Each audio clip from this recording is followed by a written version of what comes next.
गुरुदेव दत्त. सर्वांना मकर संक्रांतीच्या हार्दिक शुभेच्छा.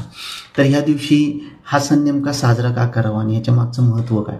तर ह्या दिवशी सूर्य महाराज हे शनी महाराजांच्या राशीमध्ये प्रवेश करतात, म्हणजेच मकर राशीमध्ये प्रवेश करतात, की ज्याच्यामुळं असं मानलं जातं की हे जे आहे एक ब्रह्मांडीय जे चॅनल आहे ते ओपन होतं, की ज्याच्यामध्ये अग्नितत्व सक्रिय होतं आणि ते अग्नितत्व सक्रिय झाल्यामुळं तुमचे जे काय मागील कर्म चुकीचे असतील त्या चुकीच्या कर्मांचा जाळून टाकायचं किंवा त्यांना नष्ट करण्याचं काम ह्या दिवशी केलं जातं. ह्या दिवशी तुम्ही केलेल्या रेमेडीज, ह्या दिवशी केलेले तुम्ही जे काही उपाय आहेत हे उपाय तुम्हाला चांगले फळ देतात. त्याचबरोबर असंही मानलं जातं की ज्यावेळेस तुम्ही क्षमा आणि अहंकार ह्या दोघांचाही त्याग करता त्यावेळेस तुमच्या रिलेशनमध्ये, तुमच्या लाईफमध्ये चांगल्या गोष्टी घडण्यासाठी सुरुवात होते. तर तुम्हाला ही माहिती आवडली असल्यास नक्की शेअर करा, आमच्या चॅनलला फॉलो करा आणि ह्या दिवशी काय रेमेडी करता येतील त्या